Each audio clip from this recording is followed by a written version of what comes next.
এবারে Maxim group বিশেষ প্রতিবেদন।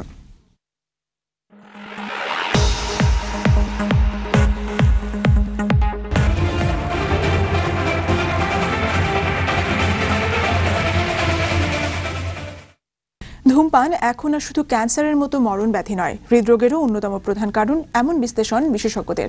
তাই দ্রুত তামাক নিয়ন্ত্রণ আইন সংশোধনের দাবি তাদের। এম বাদশাহ জানাচ্ছেন বিস্তারিত। বাংলাদেশে বর্তমানে 4 কোটি 13 লাখ মানুষ কোনো না কোনোভাবে তামাক পণ্য সেবন করছেন। এর মধ্যে 44.7 ভাগ পুরুষ ও 1.5 ভাগ নারী সিগারেটের মাধ্যমে, আর 21 ভাগ পুরুষ ও 1.1 ভাগ নারী বিড়ির মাধ্যমে ধূমপানে আসক্ত।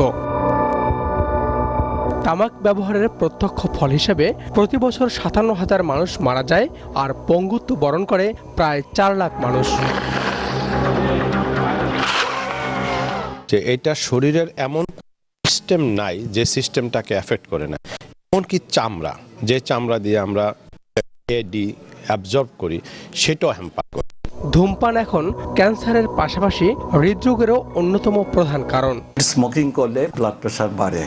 সেকেন্ড, যদি বেশি দিন কেউ তামাক স্মোকিং করে বা তামাক খায়, তার লং এফেক্ট হলো যে আমাদের আর্টারির মধ্যে কার্ডিওভাস্কুলার ডিজিজ যেটা বলি, হার্টের উপরে এবং ব্লাড ভেসেলের উপরে এই অ্যাথ্রোমা ফর্মেশন হয়। সেই অ্যাথ্রোমাকে এটাকে এনহ্যান্স করে ডিউ টু স্মোকিং।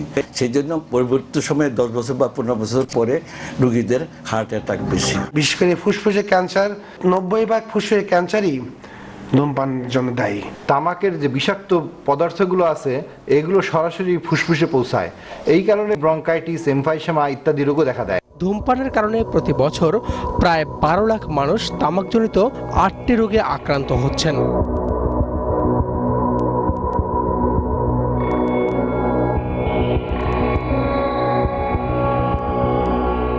পাবলিক প্লেসে ধূমপান নিষিদ্ধ করা হলেও আইনের যথাযথ প্রয়োগের অভাবে হোটেল, রেস্তোরাঁ কিংবা গণপরিবহনে এখনো পরোক্ষ ধূমপানের শিকার হচ্ছেন অনেকেই। একজন গর্ভবতী মা তার স্বামী যদি ধূমপান করেন, তাহলে তার গর্ভের সন্তান বিকলাঙ্গ হতে পারে, প্রতিবন্ধী হতে পারে, প্রিম্যাচিওর বেবি হতে পারে। এমন প্রেক্ষাপটে তামাক নিয়ন্ত্রণ আইনের সংশোধন জরুরি বলেই মনে করছেন বিশ্লেষক মহল। এই যে লর ভিতরে যে দুর্বলতা আছে, এগুলো বাদ দিতে হবে, আর এনফোর্সমেন্ট অফ ল চাই, যাতে এটা স্ট্রিক্টলি ফলো করা হয়, এটা দেখতে হবে। আমাদের তামাক নিয়ন্ত্রণ আইন 2005 সালে হয়েছে এবং এটাকে আরও সুদৃঢ় করার জন্য, সুসংহত করার জন্য সরকারের পদক্ষেপ নেওয়া প্রয়োজন। এম বাদশাহ, দিগন্ত টেলিভিশন, ঢাকা।